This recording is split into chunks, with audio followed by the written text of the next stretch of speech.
જય અવનવું સર્વ સમર્પણ એક ગુંજરી જ્યેષ્ઠ માસના બળબડતા બપોર હતા. સૂર્યનારાયણ માથે આવીને અંગારા વરસાવી રહ્યા. ભડકા જેવો તડકો ચોમેરથી આંખોને આંજી દેતો હતો. ગરમ ગરમ લૂ વાઈ રહી હતી. તેનાથી બચવા ગૃહસ્થો ઘરના કમાડ વાસીને આરામથી સૂઈ રહ્યા હતા. અરે, પક્ષીઓ પણ માળામાં ભરાઈ ગયા હતા. ત્યારે મથુરા અને આગ્રાની વચ્ચેના માર્ગ પર કોઈ એક બાઈ પગે ચાલતી જઈ રહી હતી. એના વેશ પરથી લાગતું હતું કે એ કોઈ ગરીબ યવન જાતિની સ્ત્રી હશે. ગરીબોને વળી સવાર શું ને બપોર શું, તડકો શું ને છાયો શું, પેટનો ખાડો પૂરવો હોય, સાત સાંધતા તેર તૂટતા હોય, ત્યાં આવો વિચાર કરે એને કેમ પાલવે? પરંતુ માનવ કાયા છે, સ્ત્રી જાતિ છે, પ્રૌઢ હોય છે અને કદાચ તબિયત પણ બરાબર નહીં હોય. બિચારી કેટલું સહન કરી શકે? વૃક્ષની છાયા મળે તો શોધતી પગ બળતી એ જઈ રહી છે. ઘેરની આદુ મરચા ને રોટલો ખાઈને એ નીકળી છે. ગરીબોને બીજું ખાવાનું શું હોય? પેટની ગરમી ને બહારની ગરમી બે ભેગા થયા. એને તરસ લાગી, છતાં એ ચાલતી રહી. તરસ વધતા દેહ શિથિલ થયો, કંઠમાં શોષ પડ્યો. પણ વગડા વચ્ચે પાણી ક્યાંથી મળે? દૂર દૂર સુધી કોઈ જલાશય ન હતું. પંથ લાંબો હતો.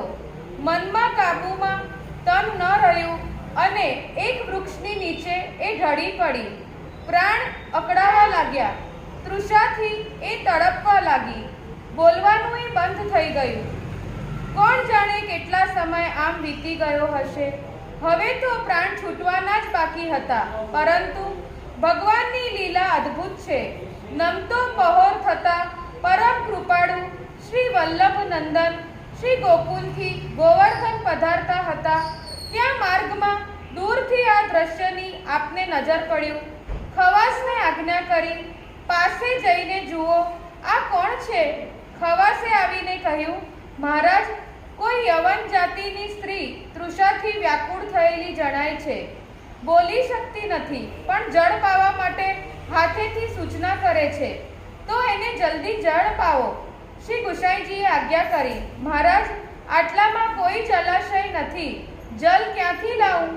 ખવાસે ગૂંચવણ પ્રદર્શિત કરી. અરે કેમ, મારી ઝારીજીમાં જળ છે ને? આપશ્રીએ સૂચવ્યું. પણ મહારાજ, એ તો મ્લેચ્છાણી છે. ઝારીજી છોવાઈ જશે. ખવાસ બોલ્યો. અરે ભાઈ, ઝારી છોવાઈ જશે એનું મહત્વ છે કે આ બિચારીના પ્રાણ જશે એનો વિચાર કરવાનો છે. ઝારી તો બીજે આવશે. હું માર્ગમાં જળ વગર ચાલવી લઈશ, પણ તું એને જલ્દી જઈ પાઈ આવ. અને પ્રભુની પ્રસાદી જળ એના તલસતા ઓષ્ઠની વચ્ચે થઈ કંઠમાં ઉતર્યું.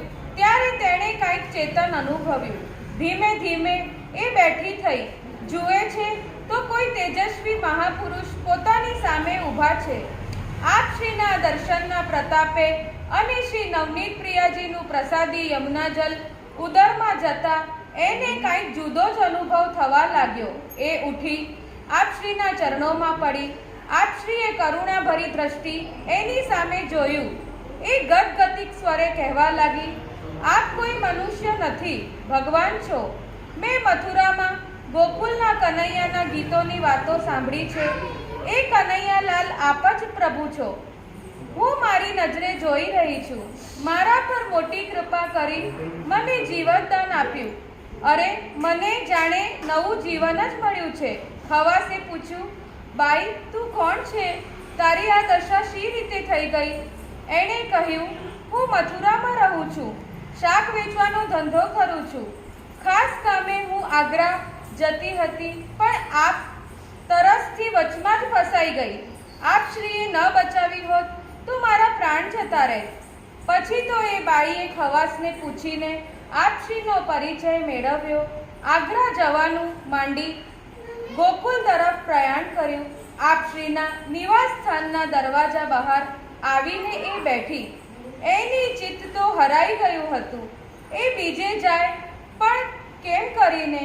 પછી તો લગ્ની એવી લાગી કે શ્રી ગુસાઈજી જ્યારે જ્યારે બહારથી મંદિરે કે મંદિરમાંથી બહાર પધારે ત્યારે એ ભક્તિભાવથી ધારીને એમને નિરખતી. કોટી કંદર્પ લાવણ્ય નંદનંદન સ્વરૂપને એ હૃદયમાં પધરાવતી અને પછી નિરંતર એ સ્વરૂપ એના ઉરમાં રમ્યા કરતું. મંદિરમાં જવાનો તો એને અધિકાર ન હતો, પણ હૃદય જ એનું મંદિર બની ગયું. સંયોગ સુખ તો એના ભાગ્યમાં ન હતું, પણ વિપ્રયોગ દુઃખ એની સદી ગયું. મનની સહજ લગ્નીને કોણ રોકી શકે? દેહને અંદર જતા ભલે કોઈ રોકે, દ્વાર પર જ એ રહેતી. દૂર તો રહી શકાય તેમ હતું જ નહીં. આસક્તિ લાગી ગઈ હતી. એકવાર આખા દિવસમાં મળ્યા વિના ન રહેવાય. ન મળે તો વિકાળ થાય. આસક્તિ એ કહેવાય. તેણે મથુરા જઈ પોતાનું જે કંઈ હતું તે ગોકુળ લઈ આવી. સગા સંબંધીઓને કહી દીધું કે અહીં મથુરામાં હાટ બરાબર ચાલતી નથી. ગોકુળમાં હરીફાઈ ઓછી છે, એટલે નફો વધારે મળે છે, એટલે મારે દુકાન ત્યાં કરવી છે. અને આપશ્રીના મંદિરની નજીકમાં જ એણે શાક મેવાની હાટ માંડી. એને મનમાં થયા કરતું, અરે રે, આ દેહ કેવો આસુરી છે. હું આવી હીન જાતિમાં કેમ જન્મી? આ પ્રગટ પુરુષોત્તમ પ્રભુને દૂરથી જોઈને જ જીવવું પડશે. પ્રભુની કાંઈ સેવા આ દેહથી નહીં જ બને. પૂર્વના સંસ્કારો અને આપશ્રીની કૃપાથી ભાવ તો એવો પ્રગટ્યો કે વૈષ્ણવોનું જૂઠન એ રંચક માંગીને લેવા લાગી. એ ખાતા એના અલૌકિક આનંદનું અનુભવ થવા લાગ્યો. વૈષ્ણવો શ્રી ગુસાઈજી પાસે મંદિરમાં જતા હોય ત્યારે બાઈ એમને વિનવે, ભાઈ, મારી વતી આટલો સુંદર મેવો તમે લઈ જાઓ, આપશ્રીને અંગીકાર કરાવો તો મારું જીવન સફળ થાય. વૈષ્ણવો કહેતા, બાઈ, શ્રી ગુસાઈજી નિજ સેવક વિના કોઈનું અંગીકાર કરતા નથી. તું વેચાતો આપે તો અમે લઈ જઈએ. બાઈ વિચારતી, વેચાતો આપું એમાં મારું શું વળ્યું? મારું આપ કાંઈ રીતે અંગીકાર કરે?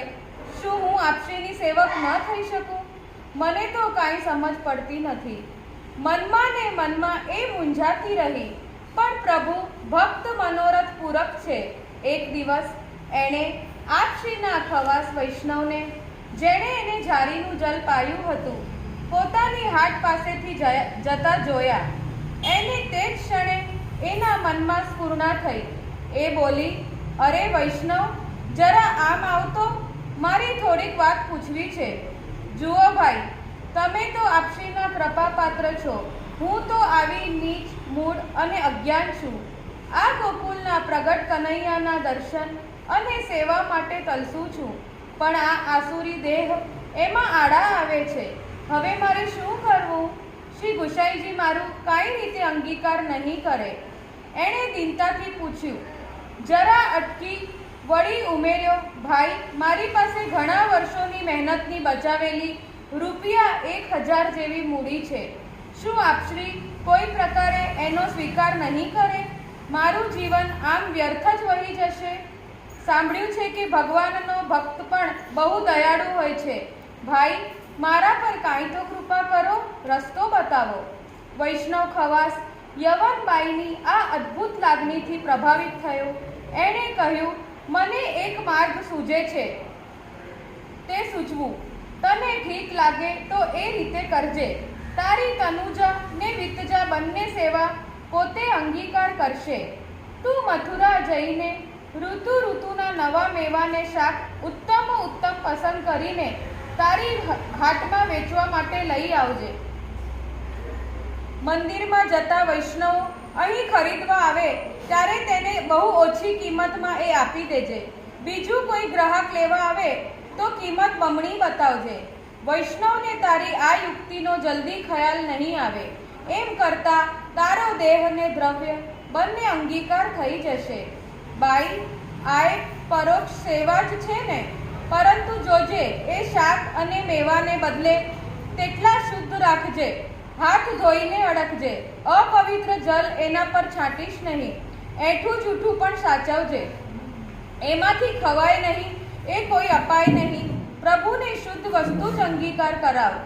એમ કરતા તારો ભાવ પણ એવો જ શુદ્ધ થતો જશે. બાઈના આનંદનો પાર ન રહ્યો. ખવાસે બતાવેલા માર્ગે એણે ચાલવા માંડ્યું. વળી એના સંગમાં પણ એને રસ લાગ્યો. આવતા જતા બોલવીને ભક્તિ માર્ગના ભાવની વાતો એની પાસેથી જાણવા લાગી. સત્સંગ વિના તો આ માર્ગમાં કોણ આગળ વધી શક્યું છે?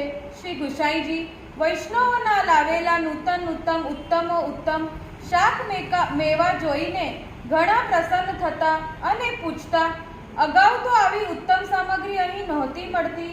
આ બધું ક્યાંથી લાવો છો વૈષ્ણવો? વૈષ્ણવો કહેતા, મહારાજ, મથુરાની એક કછિયાળ બાઈ છે, તો યવન જાતિની, પણ બહુ સજ્જન છે. અમને બોલાવીને આપે છે. અરે, આટલી ઉત્તમ વસ્તુઓ છતાંય કેટલી બધી સસ્તી મળે છે. અંતર્યામી પ્રભુ વિઠ્ઠલેશ એના અંતરના ભાવને તો જાણતા જ હતા. એની આ પરોક્ષ પણ પ્રેમભરી સેવાથી પોતે ઘણા પ્રસન્ન રહેતા. એમ કરતા સમય વીતવા લાગ્યો. દ્રવ્ય જેમ જેમ ઘટવા લાગ્યું તેમ શાક મેવા તો ઓછા થતા થયા, પરંતુ એના હૃદયના તાપની વૃદ્ધિ થતી ગઈ. હવે વૈષ્ણવો મેવા લેવા આવતા ત્યારે કચવાતા મને એને ના કહેવી પડતી. એના મનમાં થતું, અરે રે, આટલી સેવાએ હવે મારાથી નહીં બને. હવે મારે જીવન જીવવાનું શું કરવું? હવે તો આ દેહ છૂટે તો સારું. મનમાં વિરહની લાગણી લાગી. દેહનો મોહ છૂટી ગયો. ખાનપાન અલ્પ થઈ ગયું. દેહ દુર્બળ અને અશક્ત થતો ગયો. અંતે એ અલ્પ ખાનપાન પણ છૂટી ગયું. છતાં પોતાની નાનકડી હાટમાં એ પડી રહેતી.